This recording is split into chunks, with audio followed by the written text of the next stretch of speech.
Četvrta nastavna jedinica, crtanje kvadrata, pravougaonika i trougla na tačkastoj mreži. Utvrđivanje. Strana 63 i 64, udžbenik matematika, treći deo. Prvi zadatak. Dovrši crtanje kvadrata A, B, C, D, pravougaonika E, F, G, H i trougla K, L, M na tačkastoj mreži. Imamo već datu jednu stranicu kvadrata A, D, pošto znamo da kvadratu su stranice sve iste, izmerit ćemo stranicu koju već imamo. Ona iznosi 3 cm.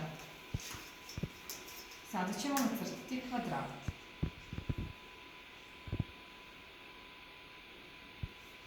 Znači, sledeća stranica je takođe 3 cm.